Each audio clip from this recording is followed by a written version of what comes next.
Hey there, film fans. I'm Jeff. I'm Dave. And I'm John, and welcome to The Love of Cinema, a pod in which we'll challenge one another to discuss movies, both new and old, with a strictly positive critical eye. That's right, and to avoid any lazy negativity, we are making this a drinking game! Drinking game. Woo! Any negative criticism about a film is absolutely allowed, but you will be called out for it, and you will have to take a drink every time. So if you hear this noise, it means we're all drinking. So pour yourself a glass, join us, and give it up for the films we love and the films that, I don't know if these guys need some love. I think this is going to be a solid argument this week, guys. These are some loved franchises. Solid argument. Great. I'm so excited about this. This is week 8 of our Corona franchise face-off. This is the end of round 1. We seeded our top 16 movie franchises. Oh, we made it. Started out as a trilogy series, and then we decided to open it up to franchises. So we are at our 8 seed and our 9 seed. This is right in the middle of the mix, and we are so excited to talk about these two films. Before we get too deep into it, I'm going to send it over to John for some shout-outs. Shout out, All John. right. Shout it out. As always, the beer on this podcast is supposed to be sponsored by Carlos Barroza. That's right. We're not with him, but we are usually with him when we are back in the city. Can't wait for that to happen. Best he can. Oh my God, he really is. Give him a follow on Instagram at Barroso Bar 2019. That's CBARROZOBAR 2019. And as always, the music on these podcasts are always provided by the artist Dasein. You can find him on soundcloud.com/Dasein-artist. There's a new track called Pacifica on there if you want to give it a shot. It's really fun. Let's do this fucking podcast. I had so much fun this week. I had much fun this week. I've had fun every week. This week was especially fun. Oh my God, this week was so fun. Here, before we the dive horror in, grew as I watched. I'm like, I've got to argue these two. I know. Okay, we're gonna introduce the films in 1 second, but really quick. Next week, so this is gonna be the middle of May, 2020. In case you're listening to this in the future, we are gonna add some films into travel back in time mix. to now.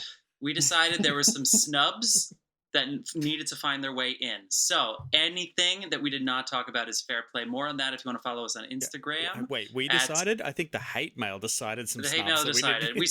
We snubbed, for instance, we snubbed Rocky. We snubbed The Dark Knight. We snubbed Bond. We snubbed Indiana. We didn't snub Indiana Jones. We gave them We're not even in the argument. Okay, we snubbed Twilight. All right, whatever.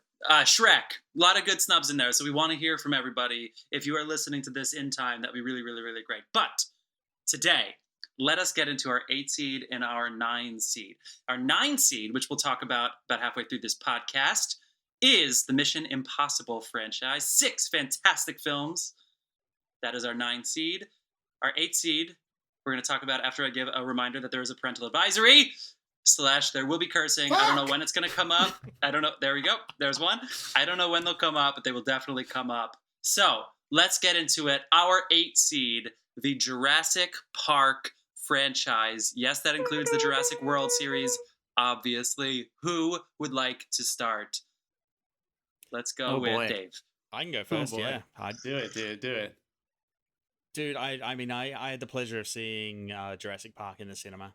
And it was funny. It was a cinema I didn't usually go to, and I have a great story about this one actually, because I love Jurassic Park for its CG elements and what it brought to the table. I was actually reading an article while I was researching this about the guy that wrote this computer-generated shader for the dinosaur so that the rain could run off it.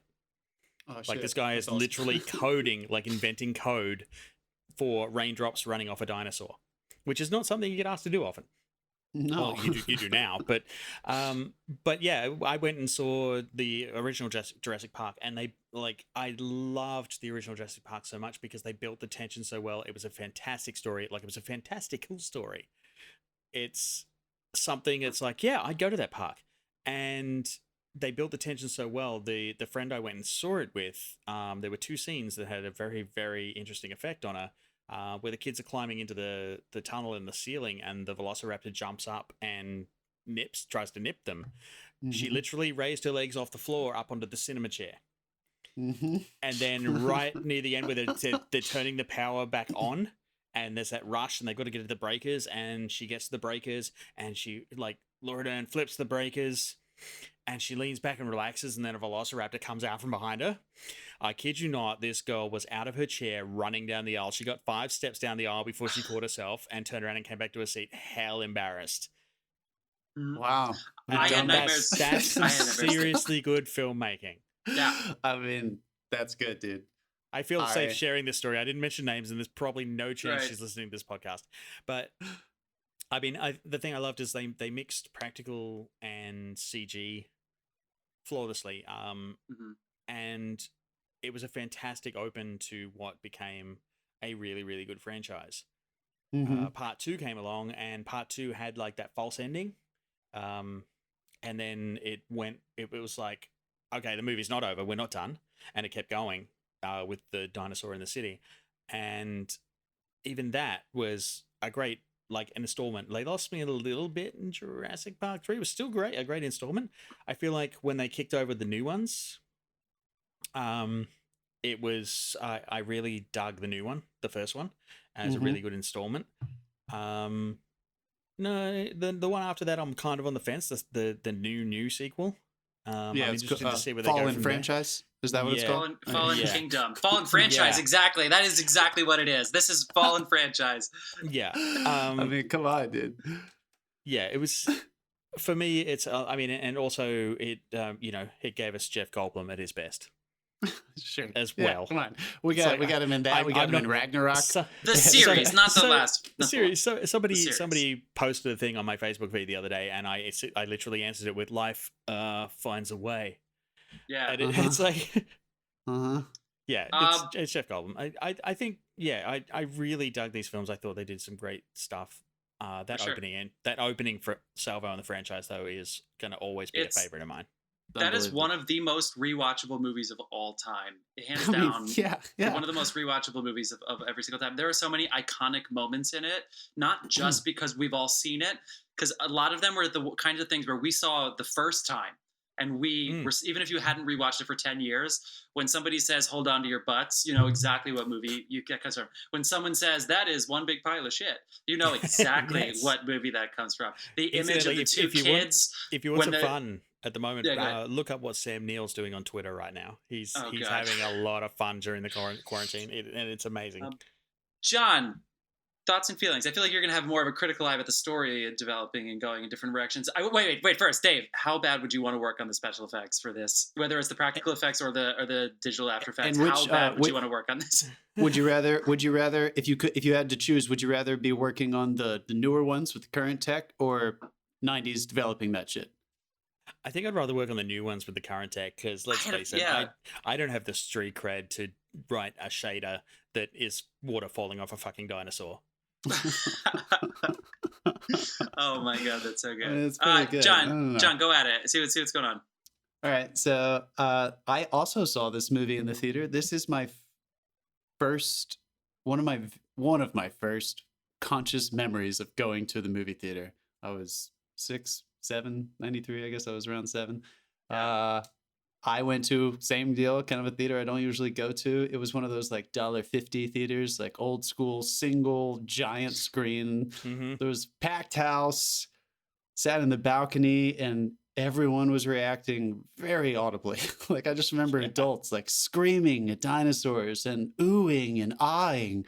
I mean, guys, we have to be delicate. Like it's kind of hard to talk about the Jurassic Park franchise without acknowledging that the first movie is a lot of people's favorite movie. Right. Now, granted, when it came to Star Wars, we just said, fuck these first 3. We got to talk about these other 6 because something happened. So we did not give Star Wars that pass. But no, we for didn't. Jurassic Park, we should. Well, I think it's a little bit different, right? Because like those first 3, like they kind of stand together. Like Jurassic Park, the first one, kind of, in my mind, it kind of stands apart from Jurassic Park, the franchise.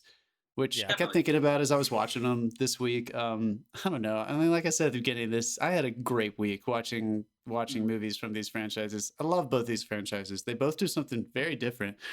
I am one of those people who I have seen the first one many, many, many times, and I enjoy it every single time. I have seen 2 and 3 several times, and I have not enjoyed them most of the time. Why do you keep watching them? Because the Why world. do you do that? It's Because like the world- Chinese food. It's like the Chinese food's going to make me sick, but I'm going to eat it. It's still enticing. You want to live with the world. The sometimes- same way Dave wants to live with his Chinese food. John wants to live with the dinosaurs. Yeah, I mean, sometimes you do want to go Dude, back I to got drunken Jurassic noodles Park. just the other night. Even if there's a fucking second island that they just didn't mention that's totally just there and ready to rock for number 2. Yeah, I mean, yeah. come on, dude. Well, It's But here, fair, let me- I've got a budget. I don't I hold, can but get- I don't hold things like that. That's not the reason that I'm critical of them. One that's just confusing to me is that every time I sit down and watch Lost World, I'm thinking, oh, great. It's the same people. Steven's at the helm again. What can go wrong? And it's just there's some good it's moments not- in it. there are some good moments, but do you say that? Do you say moments about the first Jurassic Park? No. Stop. Come on. What do you mean? Come on, we're talking about franchises. There have been plenty of. We have talked about multiple franchises where sequels or the third or the fourth have been like contending for how good the first one is or the best one is or whatever. And I just can't. There is a huge difference between me and 1 and 2, and then I think 3 is again still fun as Jurassic Park. You can have a good time and still go back and watch these fucking dinosaurs, but man, there's just not much to the story there. I True. enjoyed Jurassic World. I'm glad I Me too. rewatched that one again. I've seen that one maybe 3 or 4 times now. Definitely saw it in theaters when it came out. Had a great time. Love Chris Pratt. Love them. Fallen Kingdom was so contrived. There was no reason that Sorry. any of them should have been together. There was no reason that should have been happening. It felt like it was just for the sake of engineering another killer dinosaur. Don't put those birds in California. What are you doing? They're going to ruin However- the ecosystem of I'm going to However, keep buzzing. hold I'm going on. to keep buzzing to you, Hold drink, on, hold John. on. This is why John. I'm ready to go. I'm locked and loaded. This is my last thing I'll end with of my personal rant. I am so happy that I saw Fallen Kingdom because the ending, spoiler alert, turn your fucking mute on right now if you don't want to hear this. The last shot. It's finally going to happen. The dinosaurs are on the fucking mainland. Let's Yeah. get it on, dude. Sure. I've been waiting Oh, the this is a- entire franchise. Yeah, this for is that, a Game dude. of Thrones ice dragon thing. Yeah, there's an ice dragon. It's like, yeah, You but think fuck so? everything that happened to let You up to think it. so? Yeah, why are those birds there? Why are you doing that? I just watched Our Planet, where I was looking at bald eagles just rule the ecosystem. Can you imagine just throwing some pterodactyls in there? Come on, just ruining everything. Exactly, for hubris to go to a giant mansion that's also spooky. It's contrived. Anyway, all right. So fuck. How about you? All right, Jeff, go off. You haven't. It's I even wanna, started. yeah. What is your First birth? one's perfect. I had nightmares for weeks. There are so many things in the second and third movies that I still draw on in my worst dreams and nightmares. John and I have spent some time in Fire Island. When you're on the Widow's Walk, which is maybe there's like, yeah, John and I just having a good old time. All right. But anyway, it's a secluded whatever. It's a secluded island, just a bunch of dudes. So anyway, when you're on the Widow's Walk, whatever it's called, it's like the roof. When the roof has its own A crow's porch, nest? basically. The widow's- Crow's the nest. widow's Yeah, walk. whatever. It's the widow's walk. Crow's nest is kinder. Anyway, every single time the wind blows and I see the trees move, I think about the Lost World when the Oh, yeah, I remember you mentioning it. Yeah, dude. Also, Mission Impossible. We're going to talk about soon. In the time where they have to click on to the wire because the camper's going off the edge. They basically do that in Mission Impossible. Like that effect I had never seen before, and now I feel like every action movie does that, where they're in a mobile that's going off the cliff, clip onto the wire. The mobile goes around them while they hang onto the wire, and then they're hanging. So much so they did it in 2 and 3. I know. They were like, oh, that worked. Okay. A lot of some of the San Diego stuff, yes, it's contrived, but the idea of the boy in his room seeing the dinosaur and then the dog barking. There's some things in the movie that are great. That's what I meant before. Okay, let's get down to it. The first movie is very, very simple. It's basically Jaws. You don't see the monster until about halfway through the movie, right? And what they do is they get all of the best parts of your imagination of what you want. The dinosaurs that are coming back to life. You have the archaeology, and here's what it comes down to. It is man versus nature, obviously, and basically the reason that this question of what would happen with humans and dinosaurs coexisted, which is the question that's so exciting. The reason it's what they do, they present and they say basically is hubris, human ambition. Is that the reason that nature always wins? Is there just something innate in us where we can't help it? And you basically have these archaeologists that know that this is a terrible idea. You have Jeff Goldblum who knows this is a terrible idea, and they just can't fucking help themselves. It's not even just about the money. They just need to see it with their own eyes. That's a classic they need B to. sci-fi trope, though. It's like nobody believes the scientists, and it's like the scientists is there going, this is a horrible idea, and they don't listen, and all of a sudden there's giant fucking ants. But because they just constantly ask, but what if, but what if, and they say, okay, let's just give it a shot. And then obviously you know how it goes. You can't fault them for trying.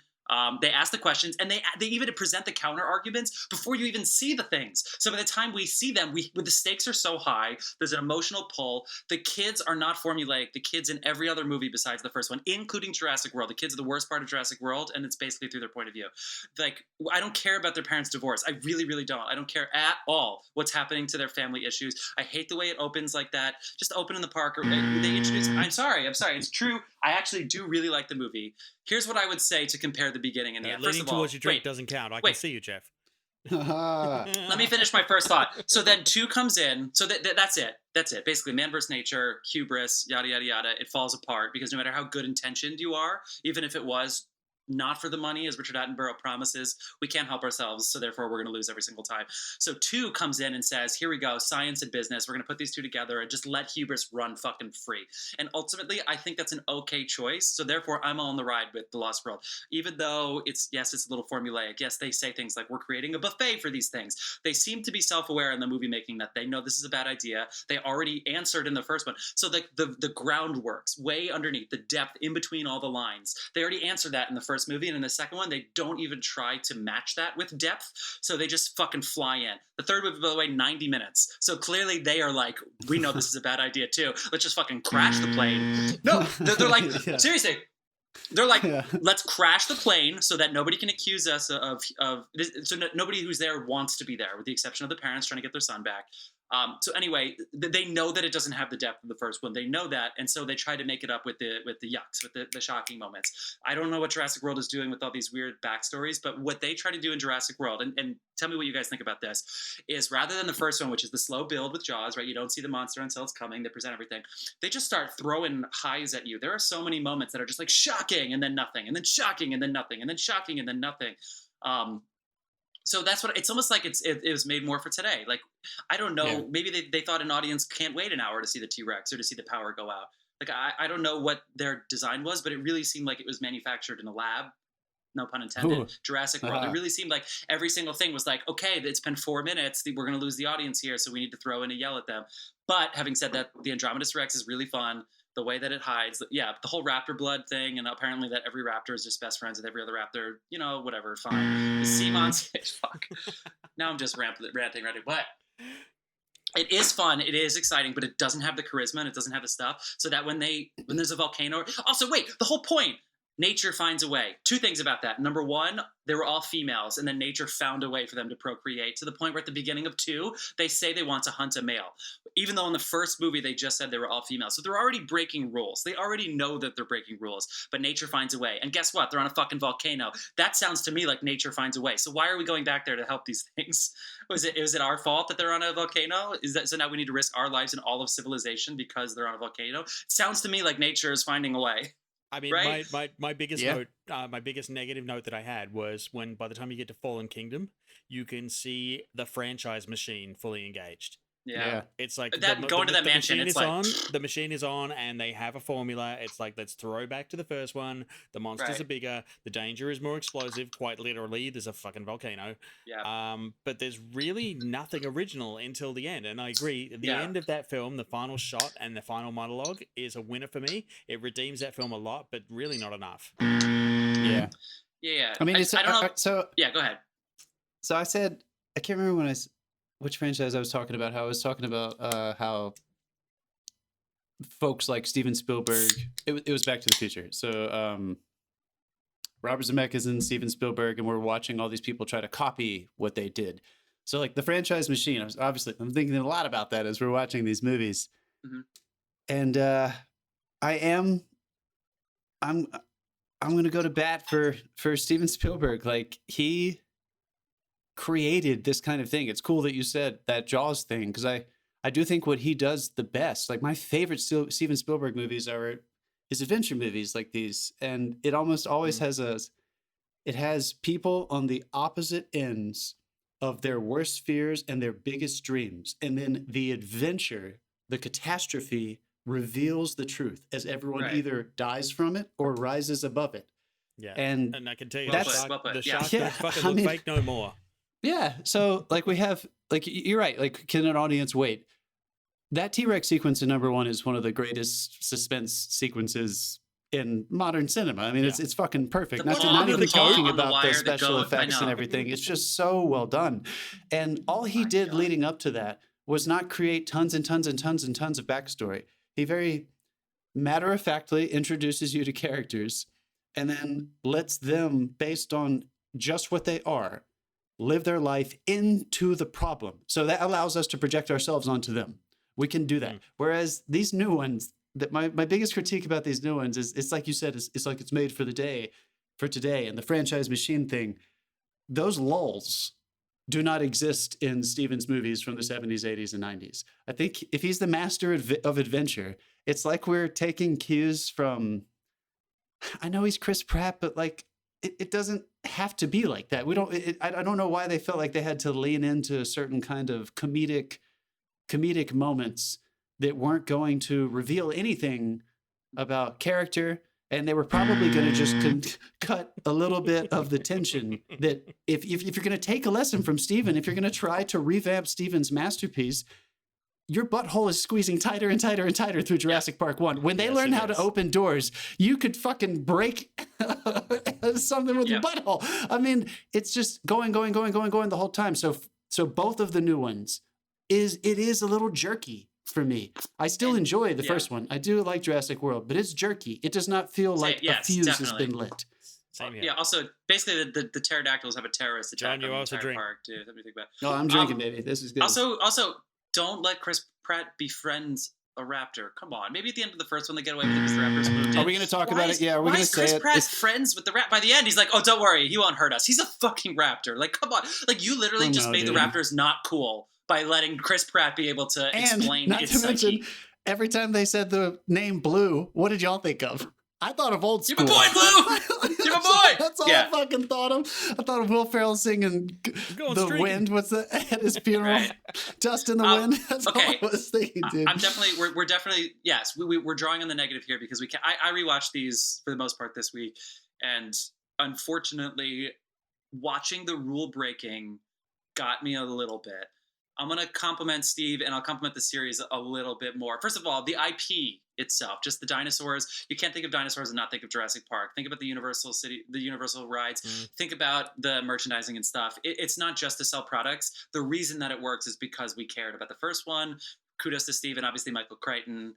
Can I ask you a question before you move forward? Yeah. Have you ever done this with this franchise? Have you ever watched them all like this together? No, because even when Jurassic World came out, I didn't need to rewatch them per se. Yeah. I'd never done it either. And I'd seen them enough randomly. I had a discussion today with my wife when I was talking about what I like, which way I go in this decision, and that's for you. And it was the one comment she made was that I can't discuss these objectively because of the Universal ride. Where she had a moment where she went on the Universal ride and the animatronics were so realistic. It was like, is that real? Like, granted, she was like a lot younger, but cool. Yeah, it's yeah. I don't know where I was going with that. I don't know, man. No. I think but also it's more than just the movie. So here we are, we're talking about the movies. That's what we are doing right now. We're talking about the movies. But these things are more than just movies. These movies capture the idea so well that you can't even think about the night of the museum without thinking of Jurassic Park. In fact, they do. When Rexy is chasing Ben Stiller, you can't tell me that it's not mirrored at least a little bit off of Jurassic Park. Toy Story has a Jurassic Park reference. Exactly. I'm sure their legal departments had to go through and see if they had to ask permission with Jurassic Park because it all comes back to Jurassic Park. How many films have done the rippling glass of water gag? Okay, seriously? I'm just gonna point something out though, just based on this little to and fro we're having right now. All of that came from the first one. I think everything you're saying would have echoed through time, even if the first one just stood alone. All that crap you're talking about is fucking cemented in time because the first one is so much better than the other ones. It's the only one that really matters. Well, let's see if I can make this point. Well, let's see if I can make this point that I'm going to make with Frozen, too. I'm going to make a weird comparison between Jurassic Park and Jurassic World and Frozen. I wonder, because Jurassic World is very catered to the younger generation today, whether they like it or not, or whether studio executives like it or not. The movie made $1.6 billion, one of the highest grossing movies of all time. Yeah. I think our generation saw Frozen and said it was great, but there's no way that it's The Lion King, or, it just doesn't quite have the same hook. Jurassic World, I wonder if today's generation sees that, and if they can see that Jurassic Park succeeded commercially because of how important that underlying argument, that maybe even when I was watching it, I was too young to understand nature versus nurture, nature always wins. I was too young to understand what that really meant and to really ask that question, the deeper questions that the movie was trying to ask. And yet I was still gripped the entire time. Jurassic World doesn't even try. I really think they care way more about their personal lives and how the park affects the characters' personal lives, because they think that's a stronger hook than coming up with this scenario where they're asking a bigger question. I don't think they're asking a bigger question. The only what they're asking in Jurassic World to me is it worth revising these old ideas? Because business matters. We can't shake that. This is the world we live in. We got to profit off of it. We can bring people together off of this. So how can we commercialize this? That is the question to me in this movie. Do you kind of agree with that generally, or can you clear that up a little bit if I was a little... No, I mean, the movie reflects the actual attitude behind it. It's like it says it when they say it's like the Pepsi Andromeda. Yeah. They have product placement for the dinosaur that they named. I did feel like it was basically. I don't know if that. I agree with you completely, and I'm speaking so critically about these. I like these movies, you guys. Me too. No, I'm the same way. I'm going to get back to that. But I agree with you. It just doesn't have legs. And I'm afraid, it brings me back to that same thing that we've definitely talked about before. Which one doesn't have legs? When you're the revamps, Jurassic World and Fallen Kingdom, because if you're going to ask that question, if you're going to say that, if that's the way you're going to answer, why are we back in this theater watching the same story over and over again? It's ironic, and irony usually doesn't have legs of sincerity unless it's a comedy or a satire.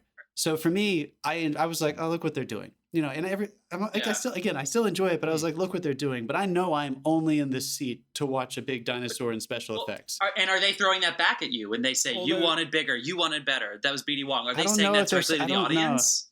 Maybe. I don't know if it's that smart. The two highlights That's good. of those films, That's a good point. The two highlights of those films were BD Wong and Vincent D'Onofrio for me. Sure. It was good to see Vincent D'Onofrio back in that kind of role. I think it was kind of cool seeing the Andromedus Rex get taken out by that fucking fish monster thing. I think that was kind of cool. Unfortunately, and the T-Rex moment, of course, when you're waiting for the fucking Rex. I guess because these dinosaurs weren't real, we can just ignore Blackwater and all of the orca SeaWorld stuff going on with that. How about endangered species don't have rights, Jeff? Remember what they said? That's a valid documentary. Yeah, no, for sure. Okay, wait. Okay, let's talk about the good things that happen, for instance, in Jurassic World. The moments that we remembered are the slow moments, right? When they're hunting and it gets quiet and you realize that the dinosaurs are smarter than us and that we're humans are stupid. You're rooting for the dinosaurs. Ultimately, I think that's a win for the movie. We talked about the crow's nest. What do you call that? The crow's walk, the widow's walk, whatever that's called. With the where you're basically stranded. What would you do if you were stranded with dinosaurs? I think that's pretty cool. I don't think we need to go to California and say let's let them be Bigfoot. But it really does seem like they force the dinosaur coming back to San Diego. However, they do really well. That call from the Coast Guard or whatever, when the boat isn't responding and it's coming full force, that was pretty fun when I saw that. I saw that in the theaters for sure. And that was really fun. And ultimately the dinosaur running around, you can't help yourself but ask questions like, how can Jeff Goldblum can follow this, but there's no police for like an hour? How come there's no SWAT team? There's no Coast Guard? I'm sorry, maybe I sound like a jaded adult, but those questions do come up, fine. But the last moment where the mom and the baby are taking down Bob Balaban, like that's fun, So there are really fun, good things, and I do like the world. But unfortunately, they really are asking a lot of the audience to forgive stuff that I feel like were pretty evident. I feel like they could have done the same thing and just let humans be assholes and let that be the point without making us ask for even more forgiveness on top of that, if that makes sense. Mm-hmm. And then that's why in 3, honestly, 90 minutes, plane crash, we're screwed, get the fuck out of here. But come on, the boy goes full Robinson Crusoe's a little ridiculous. Even in the theaters, I was like, okay, this is ridiculous. This is basically Home Alone 3 now. Did you see the article that came out this week about the boy in Jurassic Park? He did an interview and they asked him Joe Mance, whatever his name is, because he's awesome. He's awesome. He's a good actor. And his first on-screen kiss was Sam Neill. Because when they did the scene where he's on the fence and he gets electrocuted, the mouth to mouth. They were doing the resuscitation scene. Originally, they tried to fake it, and they both realized, okay, this is not working. And Sam Neill was very polite about it. He was like, "Are you okay with this?" And he was like, "Yeah, let's go, let's do it." And they for real mouth to mouth. And so his first on-screen kiss was Sam Neill in Jurassic Park. That's hilarious. It was such an awesome article. Nothing's more iconic than him with the glasses looking for the goat.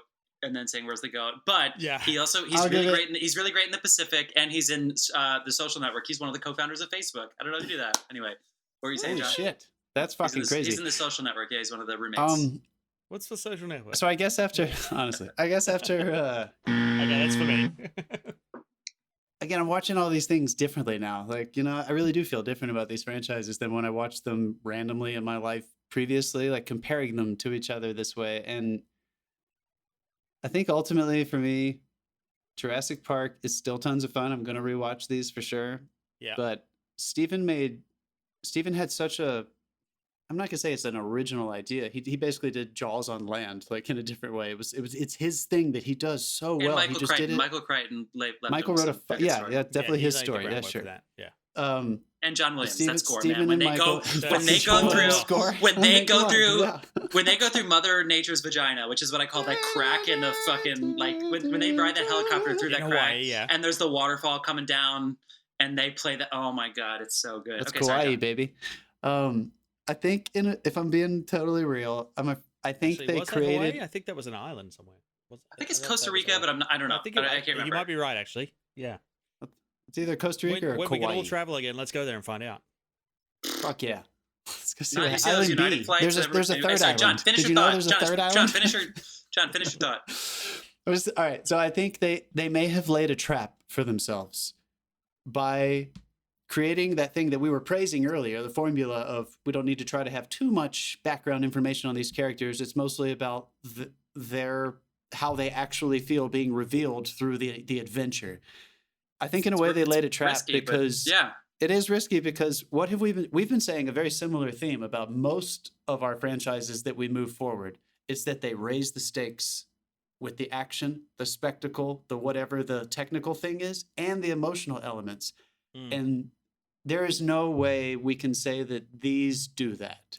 Yeah, they do like different things. They do try, but it's not. It's not Jurassic Park 3, they kind of went to Weight Watchers for content. There was like not much in there. Honestly, right? So they know that. I'm telling you, that's the funniest thing. They know it. Crash the plane because they shouldn't be there. That's the only reason they're there. Crash the plane and make it 90 minutes. But if you're going to do that, hold on. But if you're going to do that, then we've also been praising the ones that know they're doing that. And then they kind of shamelessly give you a wink and raise the stakes in an absurd way.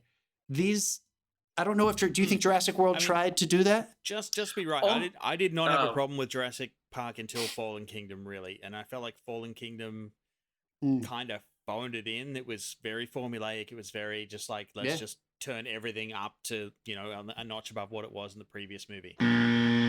Yeah, it did feel like an attempt at 11.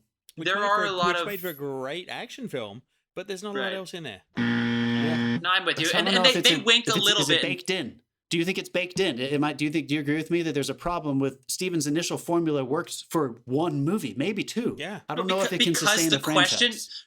I know it sounds a little cheesy at this point, nature versus nurture, but that underlying thought, what would happen if we coexisted, was already answered in the first one. And rather than ask a new question, or rather than double down on it and say, "Well, shit, this got out of hand. Yeah. This is too far." That question they ignored, and they went to the next level up. They never reached that level of depth, and they tried to counterbalance that with more action and more characters that you care about. And ultimately, I care less about each character because the second movie is good, but ultimately there's just too many people to care about. And stop with the kids. Leave me alone with the kids. I get it. I will say this. The T-Rex has a kid. The raptors have a kid. Apparently, if you give the raptor their eggs back, they'll leave you alone. No, I thought we loved these animals because they're ruthless. I just had an epiphany then. I just had. And again, I like these movies. I have fun with these movies. I'm sounding like such an asshole, but I really do have fun with these movies. If they're on TV, I'm probably gonna watch them. I'll put it that way. Let's get this point out, and then we got to move You're on. You're totally right about how we care less and less about the characters. I do agree with that. I care more and more about the dinosaurs, dude. When that fucking T-Rex comes out in Jurassic World, yeah, you're like, fuck yeah, I have missed you. Where I have forgot you been? that exactly. They did a good job with that. I missed you, dude. I've missed all the dinosaurs. When the 3D, the one that spreads its head and everything, when it comes back, even just in 3D, I was like, oh, I miss you. I remember when you killed Wayne Knight. I remember that. He had it so coming, maybe they were doing that on purpose. Maybe they foiled all of us. Take that, Wayne Knight. Jurassic Park is awesome. Laura, I love these movies. I have one more thing to throw to, but I'll do that when we get to the argument section because we have. Does it have to do with how Laura Dern was 27 in Jurassic Park? Laura Dern is a goddess. You leave Laura Dern is alone. fucking awesome, dude. Give it up. We Yes. like these movies. I feel These like we just movies are criticize the great. shit out of these movies. Yeah, I love these movies. We're looking They're at fun. we watch these from 1 to 5. We're talking about the full franchises. Yeah, this But is totally in ultimately, the movies context. themselves have so many good jumps. The world in which they live is really fun to be a part of.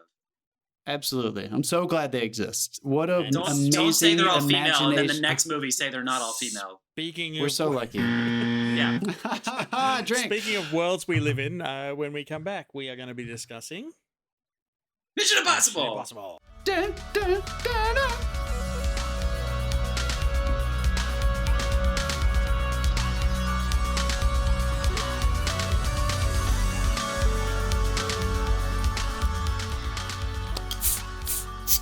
And we're back. And we're back. Oh my god. Dinosaurs. We were nice. I mean, we love Jurassic Park, right? The Jurassic Park series is a Absolutely. great Of course, dude. series. Of course you love Jurassic I will Park. still sit through all of those movies. I love them. Yeah, happily with a Me fucking too. smile on my face, dude. I love those Too. movies. But I mean, They're going to make more because they're going to make more. We It's did gonna be say a positive critical eye, and sometimes when you engage the critical eye, it gets a little less positive. Yeah. great. And then we drink a little quicker than we usually do, Yes. which is where I am right now. Me Who wants to too. go on? Let's put it with this way. Our They're 9. making. Yeah, let's do it. Let's do it. Let's move on. Let's not. They're keep making a going. lot of money. Okay, our 9 seed, the Mission Impossible franchise. Something to remember for some of our listeners who maybe just need a quick reminder. The first one came out in 1996. Tom Cruise was finishing about 15 years of being what would go down as one of the greatest commercial movie star runs of all time. He was probably the #1 movie star in the world. We're talking about like international box office appeal. Mission Impossible 1, and then 2 and 3 come right when all the Scientology shit come out and Katie Holmes. So if you don't remember any of that, that's fine. We can pass over that. But Yeah. it is actually really hard to not think about that during these movies. It was a very interesting time to be Tom Cruise during these movies. Then he revives the series in 2011 with Rogue Nation. I just lied. With Ghost Protocol in Yeah, 2011. Ghost Protocol. They do 3 more movies. There's 6 total. They're Hold on. fucking good. Who wants to start? Wait, hold on a second. What? You would consider the revival. After Jurassic Park 3, when they stopped numbering them and they just started going, I would say, and then Chris McQuarrie, who I think was a writer on this one, he was a Jurassic what Park was his 3. credit on You the- said Jurassic Park 3. Oh my After God. number 3, after we Mission are Impossible drinking. 3. We are drinking real. Was he producing? He produced Ghost Protocol. Or maybe he just came back to JJ Rogue did. Nation. Who the fuck cares? Yeah, for sure. Bad Robot. Okay. Anyway, yes, I would say that. At least in watching them in sequence, it makes more sense because after 3, I feel like 11, it finds its footing and it goes in a different I direction. feel like after 3, it found its footing. Me too. I think 3. That's when what I JJ when JJ got attached to it, so 2006. I'm so including, 10 years I'm after the including first one. 3.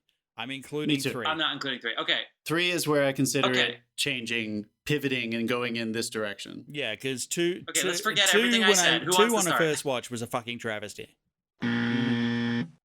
Okay, so I saw it in theaters and it had good ideas. I'm gonna say it straight up. I don't care. I'm gonna start. 2, I didn't mind for this reason. 2 is a bad Bond movie. Tell me it wasn't a bad Bond movie, right? It was. It opens. He's on vacation. He's wealthy. Everything's great. Even though he's on vacation, he gets a new assignment. He gets some new gadgets. We're talking about bioterror. We're talking about global welfare. We're talking about you need to seduce the girl and get her on your team, and then you're gonna fall in love with her. But there's a love triangle, and the other guy is the villain of the movie. This is a bad Bond movie. That's what 2 is. In fact, that is the fatal flaw of this series is how is it different from the Bond series? I think it does pull it off successfully, but I don't know if it does until after 3. For me, 2011, when they do Rogue Nation, that next 3, that is something else. That's what I would say. So rant over. Go ahead. All right. So I love these movies too. When Tom Cruise, this was the first thing that Tom Cruise produced. So Paramount had right? Yeah. So Paramount had been talking to him, supposedly, about, we want you to produce a project. And he pitched this idea to them. He loved it when he was a kid. So I'm always intrigued whenever I find out that people have some personal attachment to stories, because it takes a lot to bring something to fruition. And that's cool that he pitched this idea first. And I know his initial take on it, his initial, plan was to have a different director every single time. He wanted it to feel like individual installments. He didn't want it to feel too much like a procedural. So like a Bond franchise, you would say? I don't know, because I think Bond follows a lot of procedural motifs. Like, why can we say it's a bad Bond movie? Because we can call out the motifs so easily. I feel like I think initially, I feel like Mission Impossible villains are more grounded. Me too. So what I'm saying is that depends on the Bond movie. So what I'm saying is that I think after the first one, which is a Brian De Palma film, right? It's a Brian De Palma film. Yes, it is. How about that? The second one is a John Woo film. It is, right? Yeah. These things like stand alone as their own versions of those things. In both of those, one Ethan stands, Hunt. One stumbles. Oh, come on. I think I like one more than two. It doesn't matter. In both of those, Ethan Hunt is a spy. Starting at number 3, Ethan Hunt becomes a human being. Yeah. And there's personal consequences. There's personal emotional accountability. No matter if you like it or not, they introduce his relationship with his wife, who eventually can and cannot be in his life for the rest of the series. Michelle Monaghan. It starts turning him into having personal consequences. That lasts for 2 movies. And then in number 5 and number 6, they introduce the villainous Webb from the television show, The Syndicate. So it's a lovely callback if anyone's into that nostalgia, but they thicken it up so much so that it becomes about Ethan Hunt. There is a personal thing. It's not a spy versus spy, which I would argue that's the trap of Mission Impossible. That's the trap of James Bond. And that's why I love these movies so much, because I don't think they fall into it. Because when they do introduce the Syndicate, and that's number 5. I'll start with even number 3. Starting with number 3, by turning him into a human and by making him have so much personal consequence from what's happening to him, I feel like the contrived motifs of action sequences, the big spectacle elements, there are usually like 3 to 5 amazing, impossible missions per movie. And the reason those can sustain an entire franchise and an individual movie, you never really get upset about it, is because Tom Cruise is no longer an archetype. He has become a character. I don't know the difference anymore between Tom Cruise and Ethan Hunt. And I think that's also cool. That's the last thing I'll say, is that these are one of the last movies we will get to see a movie star act in. I think we are witnessing, in a way, a change in what we think of as the movie star. I think Tom Cruise is one of the very last actual old school movie stars. Getting to watch that man anchor this thing and do all these stunts and put himself in these situations. Risk his fucking life. I was watching a little mini documentary in the making of one of the last 4, and Simon Pegg was like, look, Tom Cruise may be the most dedicated actor I've ever worked with. You have no choice but to get on board with him because you'll be left behind. He takes it so seriously. I mean, he attached himself to the side of a fucking plane that then took off. I know, man. He just gives it everything. The best part about this guy is almost 60, by the way. He's almost 6 years old. Yeah, I've got his ages. Ready? His insurance company Can must I read have his the ages? tightest sphincters in the world. I'm going to read his ages to you. Ready? Ready? Number 1. Hey, Dave just made a sphincters joke. We're talking about a lot of butthole on this show. On this particular episode, we've got several anus references. We did Ready? reference Fire Island. Ready? Tom Cruise. In number 1, he was 34. Number 2, that's about right. 38. Number 3, 44. 5, 49. Oh, excuse me. 344, 449, 553. The most recent one last year, he's 56 fucking years old, dude. And he's like doing pull-ups off the rafters and he's jumping off the building. He's fucking doing it. Like, yes. But here's the thing. We've talked a little bit. We've talked about. So, and obviously, Dave, this is another franchise that you would love to be involved with in effects, or even just like an actual filmmaking, maybe a DP point of view. Like, Jesus Christ, to work with these people. And we got to shout out our Sonnies, even though Tom Cruise doesn't use any. No, he does actually. He comes in contact with every now and then. The insurance company steps in and goes, no. Yeah. How much do you think his policy is? How much do you think his policy is? It probably has. Oh, God, it probably has. I don't know. God pays for it, or not God. Zeno, the island, whatever. When he climbed on top of that fucking building and took a picture just for fun. So, but also what comes with it, because he's Tom Cruise. This is what we mean by movie stars, like what they could do. He's producing the movie. And he's the star of it, and he's Tom Cruise. So he actually filmed on that hotel in Dubai. I don't even know if it was open yet when he did it, because we're talking about 2014 when he filmed that movie. Yeah. We're talking about the Vienna, like the Opera House in Vienna. Like when you're Tom Cruise and you're producing a hit movie like this, you can open doors. So you have to do those stunts. But at the same time, when you see them in the movies, they do them in such a way where they don't feel gimmicky. That's the best part. When he's going up the side of the plane and it's a cold open, you are allowed to be gimmicky in the first 5 minutes of a movie. And when he goes up on the plane, I don't know, maybe Simon Pegg helps, maybe Jeremy Renner help, because they're like in the woods of this. This is 2015. This is Rogue Nation. When he goes up on the side of a plane, he's literally hanging off the side of a plane. We know that there's a strap that they paint out in post, but he's literally on the outside of a plane. It's a full, he is bolted to that plane. Right. But at the same point, he's off the side of a plane as it goes up. And when you see it in the movie, it doesn't just feel like a gimmick. For some reason, it does feel like more than that. And that is an testament to him. Like really that plane is going how many miles an hour? That fucking hurt. Oh my God. I mean, he said it in multiple interviews. I've seen him say it multiple times. Like, he really does believe that. How do you up the ante? He's thinking about franchises. He's thinking about how he's going to succeed in growing his IP and growing the quality of this filmmaking. And he knows that allowing people to watch the character fall into those circumstances is what separates it from other action movies. That's why John Wick is so cool. Yeah. It's the same kind of thing, right? John Wick learned its lesson from Mission Impossible, but also I would say Jackie Chan, where he does all of his own stunts, and when you do that, you can be funny. Hell yeah! There are humorous moments in these movies when he's doing things, and all he has to do is nod his head. Or there's I don't know if that's a fair comparison, because Jackie Chan's been in a coma at least twice from stunts. But what I mean is they're not doing it. They're not doing it just to prove they can do it. They're doing it because they need to up the stakes of the film, and they want it to look as real as possible. So that when I saw this in the movies. Did you see Rogue? The fucking movie titles drive me insane. When they're in Dubai, that's Rogue Nation 2015. That's did you see that? When that camera, that's Ghost Protocol. That was Ghost Protocol. Yeah. Okay, so in Ghost Protocol, when that camera goes over the edge. And then he goes out too. The wraparound. So how do they do that, Dave? You know he's harnessed, but you also know he's on the side. How did they go out of a building and wrap around him? I have no idea. I haven't that actually looked that one up. However they did it. I'll look that one up and get back to you on that one. But that may have actually been. Yeah, I have no idea. So cool. I didn't want to. Okay, we're talking about Cruise. We should talk about the movies in a second. But also, like if you want the best one, the Halo jump.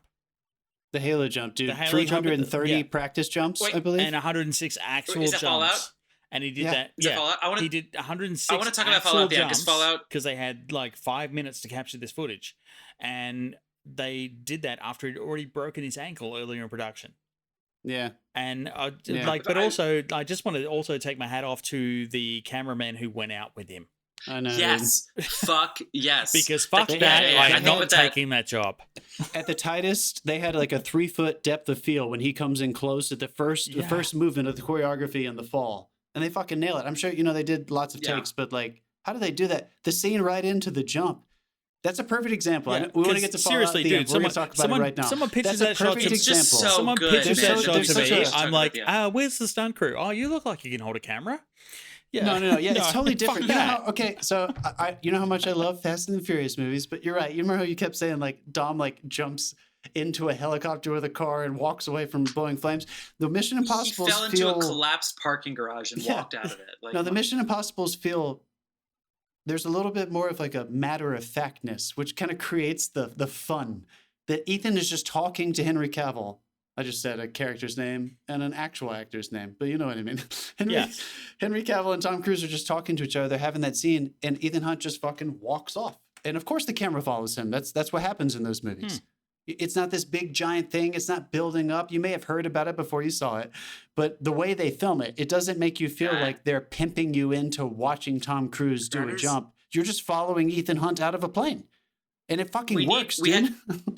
We used to have a segment on... No, and then it's not even just like he falls out of the plane. It's like, oh, that's cool. Yeah. He lands on the roof of a glass dome. But like, also how do they do that while the other person's passed out? There's a fucking cameraman who runs out of that plane backwards in front of him. Backwards, dude. We need a how the fuck do you do that for this? I'm sure that cameraman had another person as well. I want to there's a whole special on YouTube. I want to contact that guy and get him on the show. Fuck that. Like, I will find this guy. Do.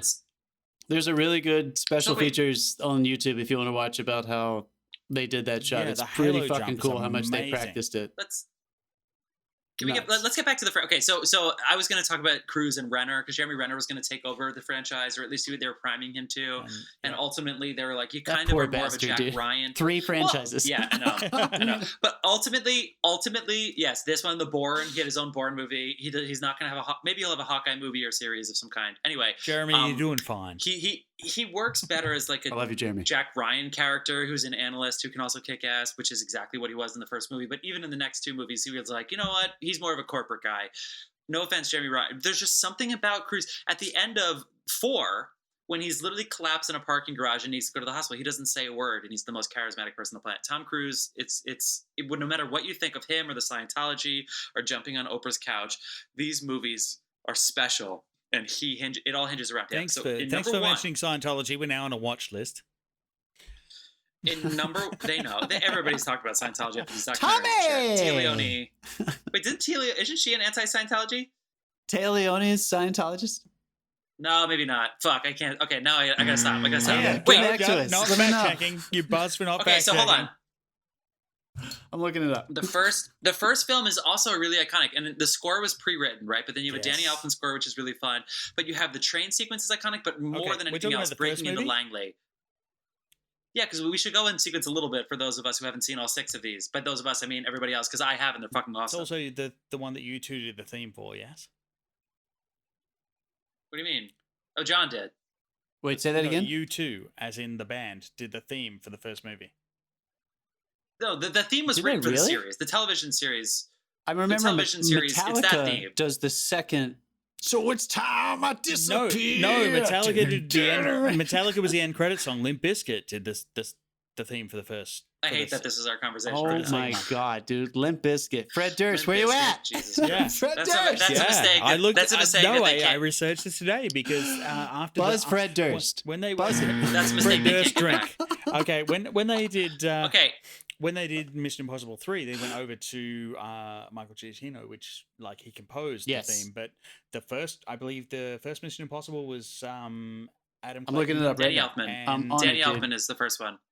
Is it? Yeah, I think you're right, dude. I think he is Danny Elfman because I remember seeing the credits this week and being like, oh, look at him. So, of course, he didn't write the theme. Two, maybe. He did. Hans Zimmer did 2. Hans Zimmer did 2. So it goes Danny Elfman, Hans Zimmer. Who did 2? Yeah, he did. Hans Zimmer did 2. Hans Zimmer did 2. Giacchino did 3 because it's J.J. Abrams.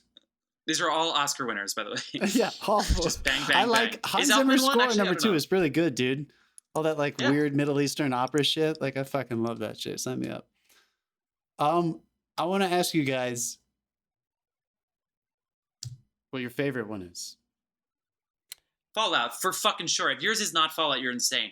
Fallout is one of the best action movies I've ever seen by far. It is so fucking good. We didn't even mention that Tom Cruise does an actual helicopter chase where he's flying the helicopter. We didn't even mention that stunt. Yeah.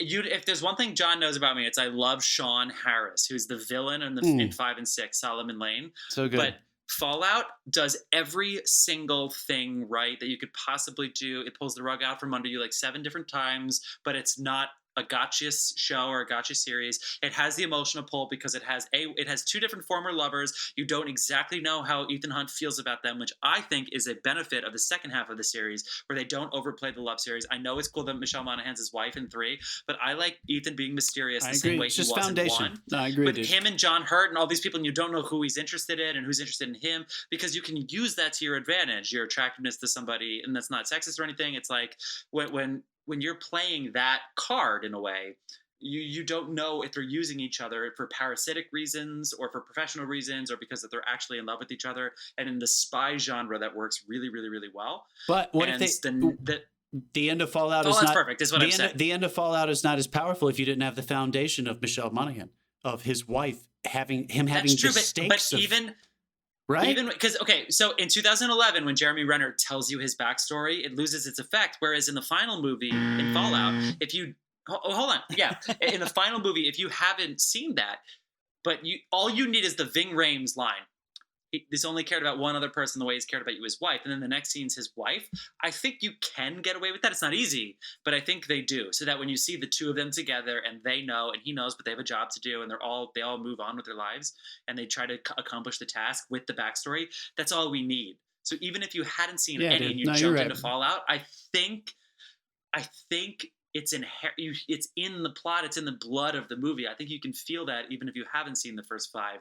But I would agree with you. open to a counter argument, but that's what I think. Ilsa is a wonderful character. I'm really glad they bring her in for the last 2. That's Rebecca Ferguson. Also, just confirming, Mission Impossible 1 was Larry Mullen and Adam Clayton from U2. They composed the original theme. Cool. And Limp Bizkit did the theme from the second one. After that, they went to the composer. Okay. Good, because it's turning into a Bond series. That's what's the new Mission Impossible song going to be. Anyway, the Langley sequence is awesome, right? Can we go back to 1 for a second? That's cool. And there's power in the silence in that film too. Honestly, I remember him catching the sweat. Like, in what action movie do you remember? Oh yeah, he caught a droplet of sweat, and it was. I mean, awesome. The first one's not an action movie. The first one's a suspense thriller. It's a thriller. It's a suspense the first spy one thriller. Is the only one to They pulled the wool right out from under you because they had A-list actors in the original Mission Impossible team, and they killed them off in the first Emilio, 2 minutes of the movie. Spoiler. No, fuck them. If they haven't seen it by now, fuck them. Emilio fucking Estevez, 96. We're talking about, that's you, Dave. Emilio Estevez dies very early on. John. Oh my God, shit. John Voight. John Voight. Fuck. John Voight, who is one of the original. He's also named after one of the original villains from the Mission Impossible series. Oh, that's awesome, dude! What? That was telegraphed, dude. If you'd seen the original series, it was telegraphed. It's like, yeah, this guy might be fucking bad. Wow. Jean Reno lasts a long time, but I really like Jean Reno. I fucking love Ving Rhames. I'm glad he's in the whole series. Kristen Stott Thomas dies early on. Vanessa Redgrave doesn't die, but what a fucking, just to get her in there. How can you possibly pay all these people their quotes? It's just so great that they get everybody in this movie. Yeah, it's just good. But it also how about really this? Like the first 2 minutes of that film, it's like, okay, everyone's expendable. Yeah, it's like, I mean, Ethan's alone. All of these movies are like, okay, so I want to talk about this. The original conception. So the thing I was praising Tom Cruise for at the beginning of this, the pitch, individual installments, new directors each time. I think most. This is an intense generalization, but I'm going to stand by it. I think most good art and entertainment only exists when ideas transcend into something that nobody really knew what was possible, and it surprises them, and it's something that is real, that it has to happen. So. He said he wanted a different director every time. Christopher McQuarrie. McQuarrie. Christopher McQuarrie, yeah. Picks up on number 5. JJ did a wonderful job. Who did number 4? It is Christopher McQuarrie. Okay, I was right. I was wrong. He did the last 3. Rogue Nation. Because when you're on a winner, did he do Rogue Nation? I don't think he did Rogue Nation. He did Rogue Nation. Yeah, when you're on a winner. Yeah, no, sorry. There've only been 5. Yeah. There've only been 5. So he did the last 2 so far. No, 6 hasn't come out yet. 6 has not come out yet. Yeah, they're waiting. They're waiting for us all to come out of warranty. Wait, are you insane? There's Rogue Nation, Ghost Protocol, and Fallout. There's 6. Yeah, actually, that's 6. Yeah. Hold on. 7 is the one we're waiting on. Guys, how many? We're rewatching movies. How did you not notice this? Ghost Protocol, Rogue Nation, and Fallout. I mean, I said some stuff during the Jurassic Park sequence. I've had a lot of beer and I can't do math now, so fuck Ghost off. Protocol. Right. Ghost Protocol is Brad Bird, though. He's the Incredibles director. We are confusing Iron the Giant. absolute shit out of our listenership. Yes, Brad Bird did. So Christopher McQuarrie does number 5 and number 6. 4. He does 7 and 8. No, 5 and 6, and he's about to do 7 and 8. So all I was saying was that I respect them for the directors. He eventually found Chris, and I've heard him talk in interviews before, and they did a whole bunch of things together. They're huge fans of each other. They love each other. He found the aesthetic he likes, and it transcended his initial idea of, fuck it, let's do a completely different movie each time. That didn't really work for number 1 and number 2 in the same way that the latter half of this franchise is working. And 2, it has directly to do with Christopher McQuarrie. I don't know. I mean, I love those movies, but it didn't. I don't know if it had a cohesive franchise feel until JJ started with number 3, and then from there on, they kind of stuck with a more similar tone. Okay, so same thing with tone. 3 definitely introduced a new one. Yeah. But I think one reason I love these so much is that everything you guys are saying, everything about building on. Sure, the wife comes into it, but then introducing Ilsa and building more and more on Tom with his relationships with these people and his team. The tone of the movies moved just a little bit as well. Fallout has a much darker tone. Yeah, and it's so fucking great. Then Rogue Nation is a little bit darker than Ghost Protocol. And definitely. And I'm not saying one is better than the other. I just think it's interesting that they're taking the temperature. And they're realizing, what do we need to adjust for this one to make sure that people will come back and maybe they need to laugh this time. Maybe they need to be really nervous Ethan's going to die this time. And they're taking the temperature. So I don't feel like that franchise machine that we talked about in Jurassic Park Fallout. I don't feel like I've seen it happen yet in the same negative way in Mission Impossible. We've managed to talk for Dave, half an get hour. on there! And I haven't had this yet. But like one of the things I did say is that like the action gets bigger, but they're not repeating themselves. Like you don't feel the franchise machine kicking in this one. It's like, yeah, we're getting bigger, but we're also doing something different. We're doing something more unique. We're utilizing new technology. We're utilizing, the actor doing ridiculous fucking stunts that puts himself in mortal danger.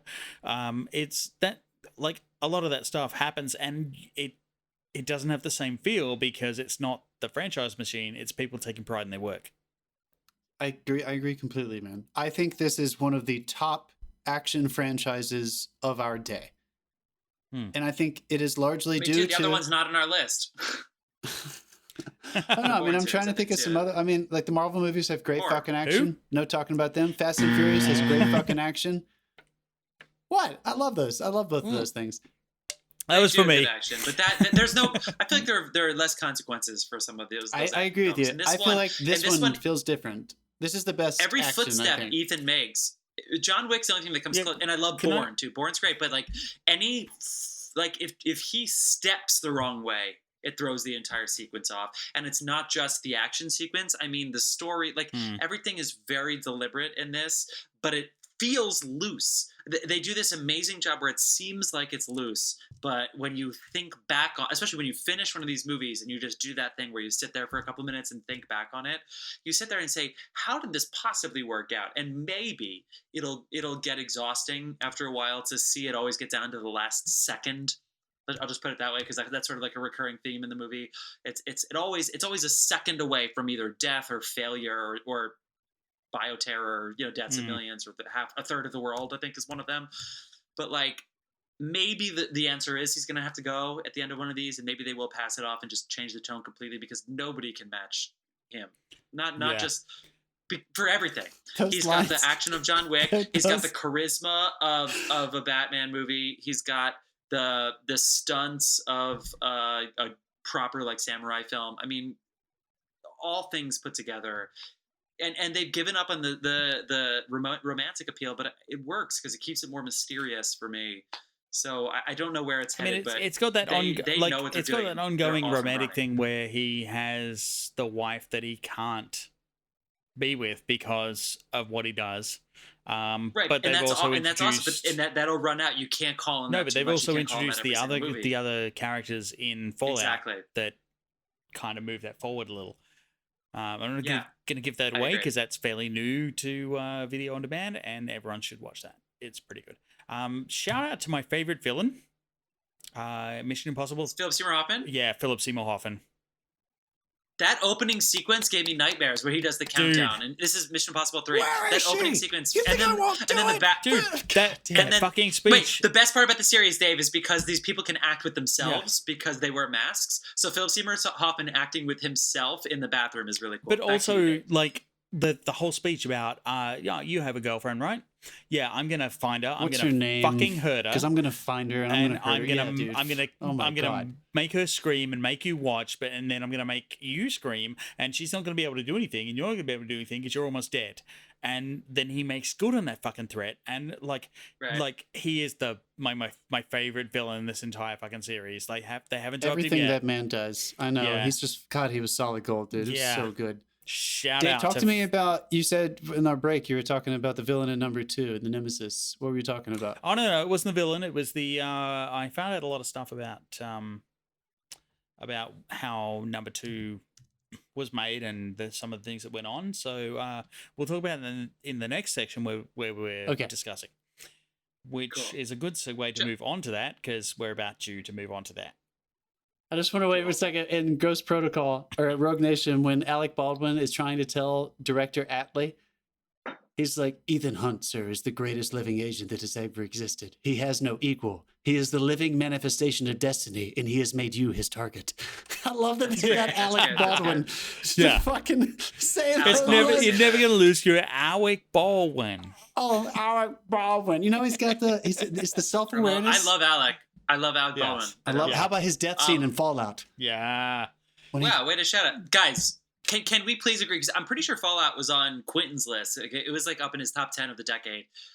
Fallout is a fantastic film, right? Can we talk? This is 2018. By the way, this is on streaming. It's on. I can't remember if it's on HBO. It's on a very obvious streaming network. Is it really? Right now. Oh, damn, dude, nice. Yeah. The last three were. Two of them were on in the next FX. section. I saw Fallout twice in the theaters. The only problem I have with Fallout is that it caused the Mustache Gate in DC Universe.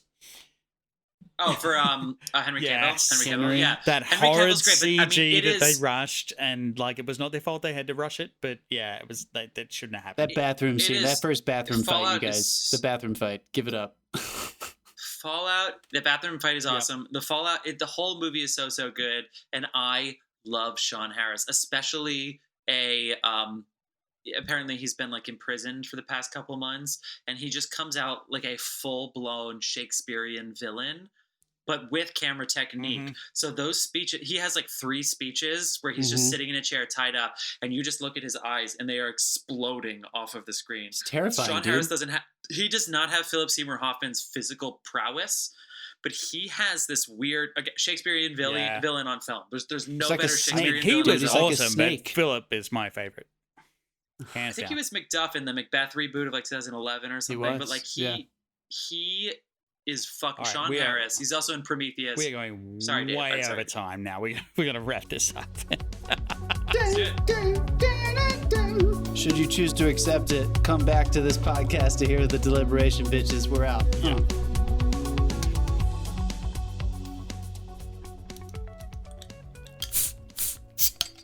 Happy Mother's Day. Happy Mother's Day to all the mamas. Okay, so we are going to do our vote now. We're going to vote for our 8 seed Jurassic Park, the whole franchise, or our 9 seed, the Mission Impossible franchise. Jurassic Park clearly succeeds in the marketing department. Mission Impossible seems to succeed in the as the film series progresses department, not necessarily financially, but as far as the quality of film, because their most recent series is why they consider to be their best. 2018, there's at least 2 more to come. Jurassic Park has more to come. But here we are in 2020 during the age of coronavirus. Fellas. I'm going to pimp you out, motherfucker. I want you to go first this time. I'm not going first on this one. I think I need some help. The past 2 weeks I think I need some help. You need help? I mean, hold on a second. I'm going first. So I've had a Corona and I've had 2 Lagunitas, and here I am. Open that motherfucker. Give it up. I'm on to White Claw. It's May 9th. White Claw. No, it's May 10th. It snowed yesterday at May 9th. Like a random box delivered to your house with beer or something? Yeah, how did you get that? Chloe's dad's awesome. Cool. Nice. We'll take he just that. manifested that beer in his house, Correct. I guess. Chloe's dad. What's his name? So, Baptiso. Baptiso! So, I'm going first. Go. I was too hard on the Jurassic Park series, and I was not nice enough on the Mission Impossible series, and I was really fucking nice in the Mission Impossible series. But 2 and 3 for me. I know you guys like JJ and you like 3, but Philip Seymour Hoffman saves 3 for me because I think I can watch that all day for Philip Seymour Hoffman. Yeah. There's a lot of great stuff in 2 and 3. There's a lot of really fun scenes. The best scene in 2 is the one with the bioterror weapon and there's the guy's like, oh, he doesn't speak because I must have broken his jaw. That whole scene is really, if you know what I'm talking about, Mission Impossible 2. There's some really, really cool stuff in Mission Impossible 2. There is? Yeah. Buzz, motherfucker. Also, he quote unquote free climbs and the guy who did Free Solo talks about that movie, and he says it's obviously a little ridiculous to fall and catch yourself like that, but for the sake of Hollywood and a cold open, it's pretty fucking cool. Okay, and he has pretty good technique. That was not Tom. That was his stunt double. Oh, because he did some of the stunts, but, he had wires attached to him. All right. Well, I'm getting to my vote here, Dave, and what I would say is,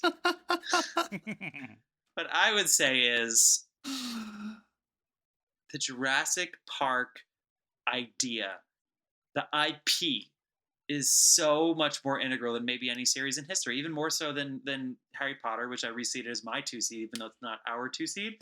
The idea of what would happen if wizards were living in a basically like the same timeline, but in a different reality. What would it be like if wizards like sort of coexisted with us? I think Jurassic Park actually succeeds even further with that. The idea of what would happen if all of the predators the best predators of the history of the planet coexisted. Ooh, Siren, that's ominous. Who's this? Is that Dave? That's mine. That's Dave's mine. I'm in New York. Of course it's mine. Arresting idea, Jeff. Oh, that's cool. Life is starting to return here in New York. Life finds a way. I rewatched these series this week. So this is the last of round 1. So I actually put in the time and watched almost all of these this week. It was really weird watching like 2 to 3 movies a day. It's really hard, even in quarantine. And when I got to Fallout, which I've already praised enough on this series, but if you've seen Fallout, you know what I'm talking about. If you haven't, then you just have to watch it. I think Jurassic Park #1 is the best movie in this series, obviously, but Fallout is a very close second, and it is one of the better action movies of the past 10 years, for sure. It is so good, and this series really knows what it's doing right now. And let's be real, the first one is really cool. It exists well in film history, which is sort of what we started with this podcast, was comparing new films to old films. The iconic moments, the way that they changed the Bond formula to make it a lot of tropes we know now, you can trace back to Mission Impossible 1, I would say. Especially just the idea that you can break into our CIA headquarters in Langley and we would be rooting for you. You know what I mean? Like little things like that go like, this is international espionage, but in order to solve the world order, you have to hack into the American CIA. Also, hats off to one of the most famous scenes ever. True. That whole sequence, and obviously the original score, plus all the different. Honestly, I'm being honest, and I admit this a million times.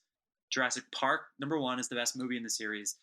The dinosaur idea has been pulled off so well that idea is better. But our job is to look at the franchises. That's what we've assigned ourselves the task of doing. I rewatched almost all of them, and I fell asleep with the Bond movies.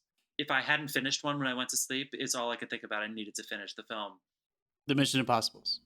Wow. Yeah. Just exacerbating Jeff's problem with that buzzer. No, that's great, dude. So Mission Impossible. I'm voting for Mission Impossible. Good breakdown. That's good. All right, John, go.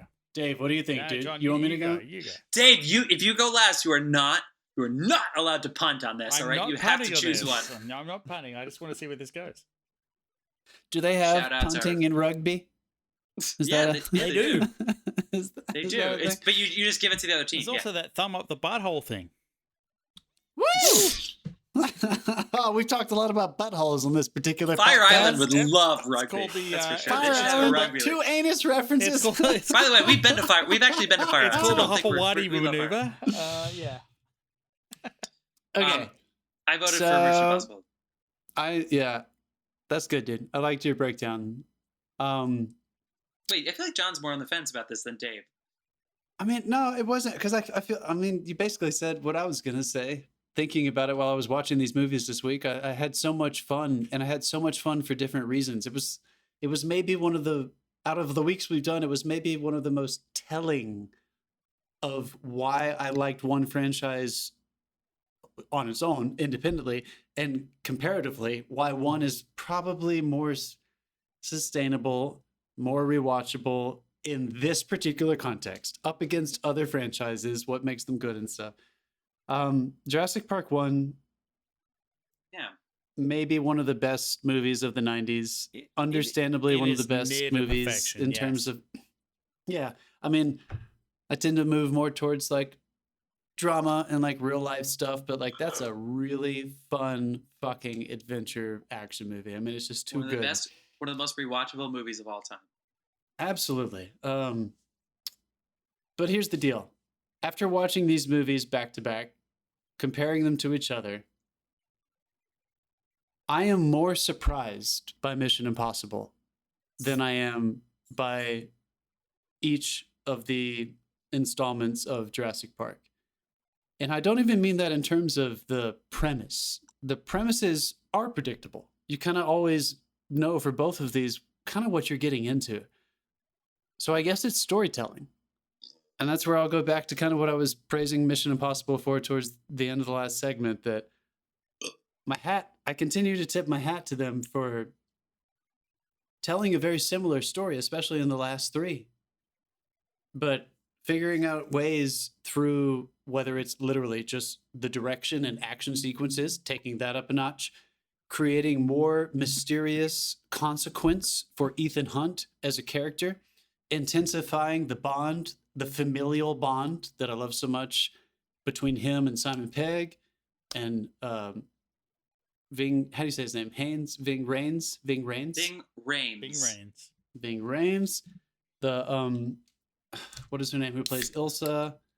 I mean, there's just so much. There's so much that's happening that it's within the same device. It's all the same story, but they're doing that thing that we always praise, where they're elevating it in such a way, and it's not. They don't repeat themselves. It's not.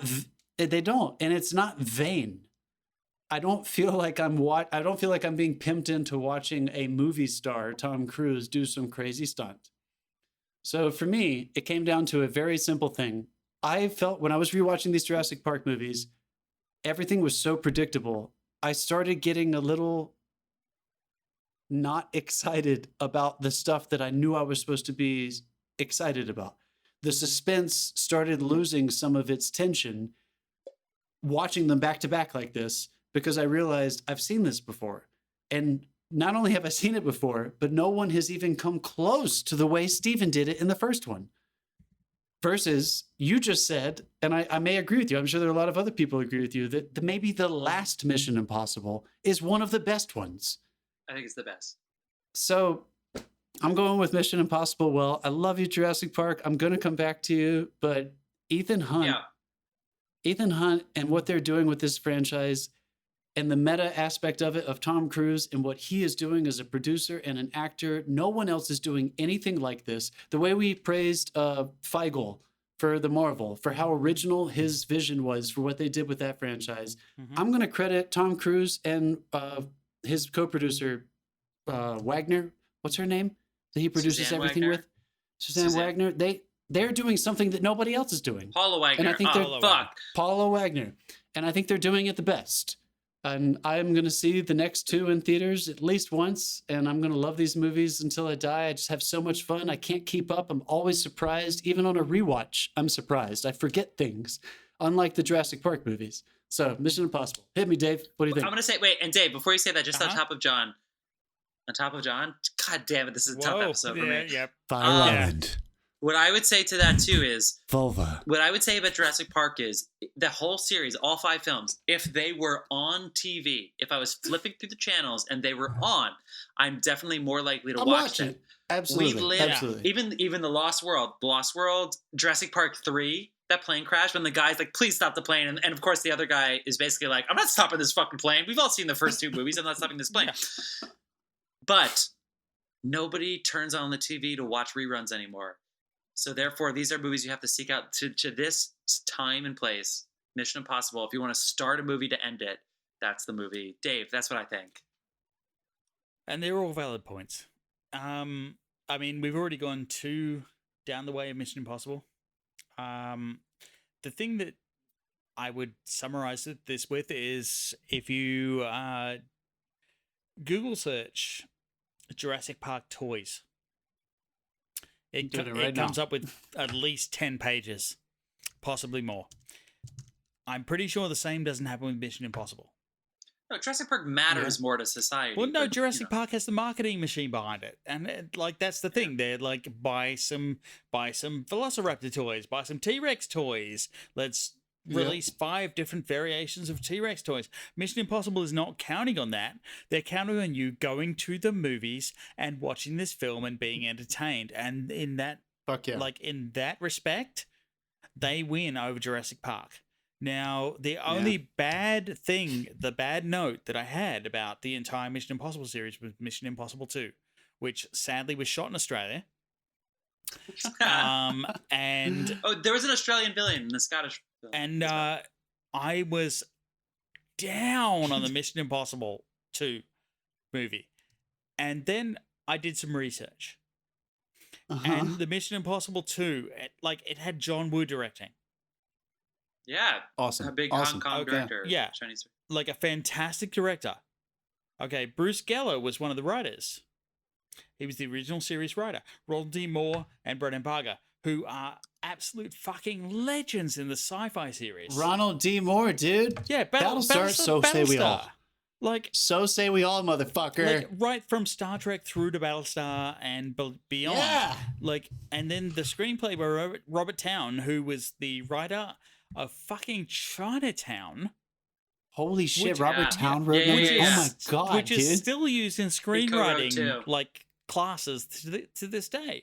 And he wrote Days of Thunder. He wrote the original MIB, not MIB, Mission Impossible. Tom Cruise, right? Tom Cruise. Yeah. You can't separate him. He is Ethan Hunt. Yeah, but he didn't write another screenplay for 6 years after that. But still, like. It's like what went. Ethan Hunt drives race cars. It's like what went wrong with this, and I looked it up, and it's like the first cut of Mission Impossible 2 was 3.5 hours. 3.5 hours, and it landed at 2 hours and 3 minutes for anyone who's interested. And the romantic stuff just didn't work, man. But when they submitted the Mission Impossible 2 3.5 hour cut, the studio freaked out, and insisted on drastic cuts. So what we got is the 3 hour cut magic. Do you think it's fucking solid gold? It's what fucking John Woo wanted. Like that was. It came out of 2 minutes, 2 hours and 3 minutes. That was they've cut an hour and a half out of the film. That's probably too much. Yeah, because I feel like that's the movie that has no character in it. Yeah. Everything feels contrived. It's too much because it's studio enforced cuts. So I'm like, the only downside I have for the Mission Impossible franchise is the fact that this movie sucked. Yeah. Okay. Yeah. Yeah. No. Drink, dude. Let's all drink to number 2. What? Yeah, and Dave was very complimentary of the Jurassic Park series. But so this is like, I mean, yeah. But the thing is. Like this movie was bad, but I feel like it was studio enforced bad. Like if they had have gone for a 2.5 hour, maybe. Oh my god! Do I sound like an asshole for saying maybe there was because he made Face Off. Yeah. And he made I mean, maybe studios another maybe studios trust in your fucking directors. But the pacing thing too is like maybe the cuts actually help the pacing because the best scenes of the movie are paced perfectly. It did. Like, I mean, Broken Arrow. Yeah. Broken Arrow. I mean, every time you introduce like motorbikes to a major franchise like Star Trek, there's like an 8-minute chase sequence. The movie's over. Yeah. The scene is over, and then the chase sequence starts, and it's 8 minutes. Yeah, so it's like, and like the chase sequence. It's his final move in the sand. Isn't it in the sand fight? Doesn't he do like a forward wheelie? Yes. Right? And as opposed to the awesome bike sequence in number 5 where he's chasing Ilsa and she steps out in front of him and he crashes the bike. Just enough. Smashes the fucking just bike. Enough. Yeah. It's just so enough good. action, dude. A wonderful bike sequence. Anyway, keep going, Dave. Keep going. So my only gripe with like the entire Mission Impossible franchise was Mission Impossible 2, and then I did research and realized who was behind this, who wrote this, who did all the hard work on this, and it was like I don't have as much of a gripe as against Mission Impossible 2 because they were forced to cut it down. Like if his first cut was 3.5 hours, his second cut could have been 2.5 hours successfully, and we might have got a lot more out of Mission Impossible 2. So I love, or he would have paced it differently if he thought he had to cut it. And let's go. Production with a 3.5-hour movie. I love every entry into the Mission Impossible franchise except for 2, and now I have the justification for why Mission Impossible 2 doesn't sit right with me. And number 2 feels like the only one that's controlled by men in suits. Yeah, it feels like they're trying to pimp that reboot. This is the time where you can start really making fucking money with a movie. For sure. And so they were going for it and it didn't work. Thank God for J.J. Abrams, dude. Thank God he swept in with Tom Cruise and they fucking sat down and said, "What do we want to do from now on?" Yeah.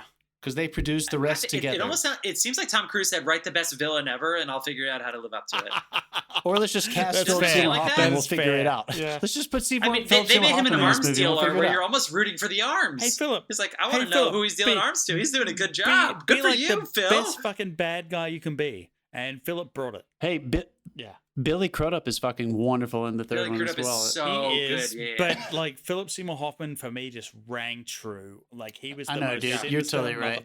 Because I was a huge fan of him already. Yeah. I loved him already. And when I saw that number 3, I was like, I had never seen him play a villain before, and my mind was blown. It was like, this guy can do anything. After 2, I went and saw 3, and I did see 3 in the cinemas. And me too, dude. It was like, fucking hell, this guy is evil.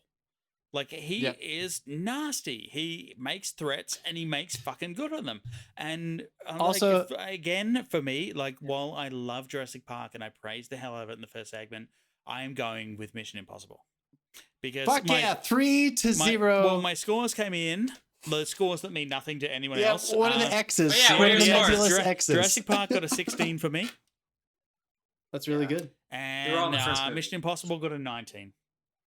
It was close. Hell yeah. It was close, and a lot of that was that first movie in Jurassic Park. But yeah, no, Mission Impossible. Let's give a shout out to let's give a quick shout out to Simon Pegg, who's made it into 3 of our franchise films. I was thinking that too. But Tom Cruise has to be counting Austin Powers. He's also like he's been a lot. Are you counting the ones we eliminated? Because he was also in the Cornetto and Star Trek. Yes, and Star Wars. Simon Pegg, Star Wars. He had a cameo in Star Wars. Wait, we're not counting those. Wait, no, he was in. What is he in Star Wars? No, he was in the episode. He was in Force Awakens. Yes. Simon Pegg is a cameo in Force Awakens. He was in 3 of them. What? What is he? What is he doing in Force Awakens? He's the one who sells her like the bread, the money, in Jabu or whatever she's from. 4 portions. 4 portions. What? Yes, that's oh Simon my god, Pegg. I don't remember that. That's my shit. Oh, he's the giant. Yeah. He's the giant. Yeah, he's the thing. alien. Who's behind like the cage with the. Okay. Simon Pegg is a I didn't know cameo, that. I didn't know that. That's Simon Pegg. Here's a little anecdote. Yeah. Simon Pegg is so fucking good that in Mission Impossible 3, they had him for 3 days on set. He was supposed to be this tiny little role.